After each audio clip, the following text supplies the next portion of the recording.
Welcome to the Real News Network. I'm Greg Wilbert in Arlington. The Palestinian Samer Al-Arbid is hospitalized and in critical condition fighting for his life after having been tortured by the Israeli police. Al-Arbid was suspected of being involved in the murder of an Israeli colonist, the 17-year-old Rina Shinerb, but he was released from custody after no evidence or charges were brought against him. 2 weeks later, he was arrested again. Israel's secret police reported that they suspected he was in possession of a bomb and secured permission from an Israeli court to use torture. During the torture, Al-Arbid lost consciousness and was rushed to the hospital where his rib cage was found to have been broken. Palestinians in the occupied West Bank protested fiercely against the treatment of Samer Al-Arbid. One of the thousands of protesters is Abir Abu Khadir of the Union of Palestinian Women Committees, who herself spent many months in an Israeli prison. She said the following during the protest. We are here today to support the pioneer prisoners who suffered from brutal and inhumane torture. We want to tell the whole world that they should see Israel's fascist policy. We shouldn't call it Israel. It's an occupied, Zionist, and fascist regime. How they treat the prisoners and how they kill them. They torture them to death.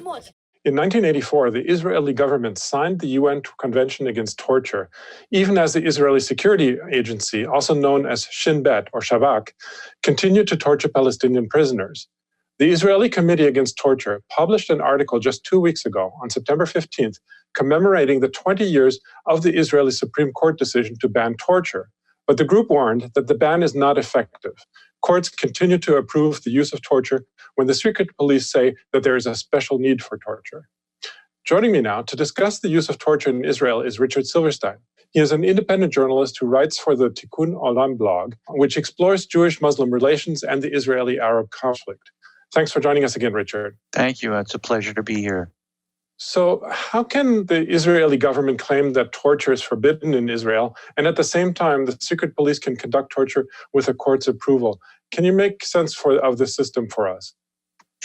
Well, that's a long topic, but basically the Israeli Supreme Court has given sort of a gloss of liberalism and humanity to this Israeli regime, which basically is underlaid by, I call it a national security state or a garrison state, in which security is really the be-all and the end-all of everything that the state stands for. So the Supreme Court basically gave an opening that a Mack truck could drive through in terms of the torture ruling.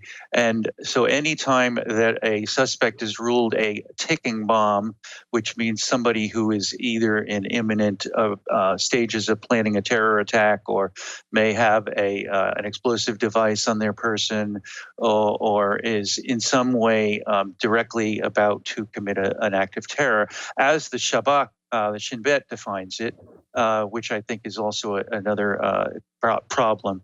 That person can be tortured in order to elicit, supposedly to elicit information. It's questionable to me what information or whether there was any information in this case for them to elicit from Samer, because I believe that basically this was an issue of revenge. They knew that he was, or they named him as the person heading the cell which committed the terror attack, and I believe therefore they wanted to inflict, maximum injury and damage. In addition to the injuries you mentioned, he came into the hospital with kidney failure, and he was unconscious and is now only breathing with the use of an artificial respiration device. So I would say he just basically came in a coma. He's gravely injured. If he survives this treatment, he will be damaged for the rest of his life. And this is not just a one-off situation. There are scores, if not hundreds, of Palestinian prisoners who have been treated very similarly.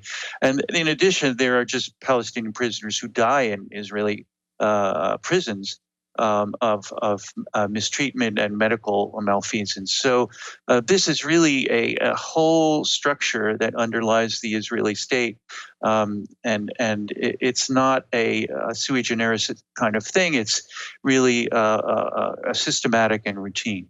Now, of course, this case seems to call particular attention to the fact that this happens. Now, but what is not very well known is the ISA, Israel Secret Police, is not part of the Israeli police force and is also not answerable to the Ministry of Public Security. Instead, it answers directly to the Prime Minister's office. Now, would that mean that Benjamin Netanyahu could be held accountable under international law and thus could face charges in the International Criminal Court for ordering torture, which is considered to be a war crime? Well, I think the fact that Mossad, all of the intelligence agencies are fit under that rubric, except for the IDF's intelligence agency, Amman, which is under the IDF. So you have the Mossad and Shin Bet that are under the Prime Minister's office. That doesn't mean, though, that the Prime Minister himself supervises what they do. It really basically just gives those two agencies carte blanche to do whatever they do without any oversight at all. Basically, the Prime Minister, he may be briefed on what these agencies are doing or about to do in some cases where it's a very major, important operation and where, say, the Mossad is about to assassinate a key figure of Hamas abroad, like has happened in several countries. The Prime Minister may approve that sort of operation, but I don't think that he is involved in day-to-day operations. That being said, I think there are many reasons and many points at which Netanyahu could be brought to The Hague for such international justice, and they involve ordering operations, military operations, in which thousands of Palestinians have been killed in Gaza and other places. So if we want to talk about potential war crimes, I think there's plenty on his plate, perhaps not as much in this sort of situation, although he has approved specific assassinations, and I believe those should be considered war crimes. So, 6 of one, half dozen of the other, I guess. Now, the Israeli news media generally refer to Al-Arbid as a terrorist, even though no charges have been filed against him. And there are no, and they also express surprise, that is, the media expresses surprise that someone could emerge injured from a secret police interrogation, even though, as you mentioned, this has happened many times before. So how do you explain this portrayal of Al-Arbid's case in the Israeli media, given all these contradictions?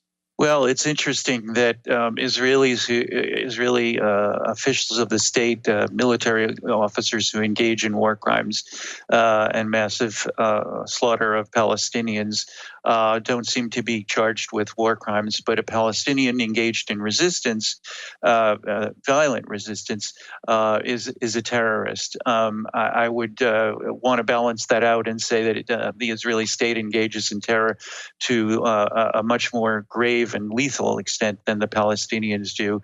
And the issue also reflects the fact that the Israelis who were killed, not that they really themselves individually might have been guilty of any sort of oppression of Palestinians, but they were visiting the West Bank. This is occupied land. This is Palestine.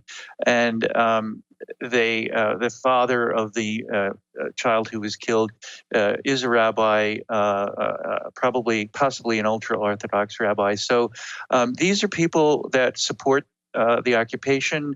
They are supporting the theft of Palestinian lands. So there is a one-sided sort of perspective in Israel that all of the Palestinians are suspect and all are guilty until proven otherwise. And there's no sense that any Israeli has committed any violation of Palestinian rights. And there's a complete obliviousness to moral and political rights on the Palestinian side from the Israelis. Now, finally, in your blog, Tikkun Olam, you exposed that the officer in charge of the torture of Al-Arbid, who is known only by the letter N, was recently promoted to lieutenant colonel. What can you tell us about her and about the way in which secrets slip through the fingers of one of Israel's most secretive organizations? Well, thankfully for me, I'm able to report stories that either are censored or under judicial gag orders in Israel due to several different sources, some of them being in the security establishment itself. And these people may have their own reasons for being willing to share information with me. But in this particular case, I was told that this a female commander in the Shabak, whose code name is Nurit, and that's hence the initial N, which means that her real first name does start with the initial N or Nun in Hebrew. I unfortunately do not know her family name, her last name, and I have appealed to any Israelis who may have information about that. I would like to expose her identity because she directly or her unit under her command have tortured this man to an inch of his life. And I do feel that these sort of crimes need to be exposed and need to have individuals attached to them.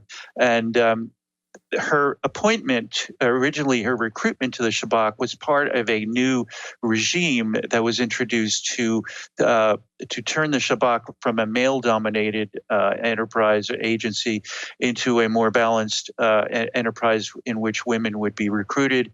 The gloss that was given in the media, the gloss was that we were going to introduce new modes of thinking. We were going to introduce a women's perspective into our activities. But really what has happened is the women who were recruited have turned into really mirror images of the men themselves, who were always brutal, thuggish in their interrogations.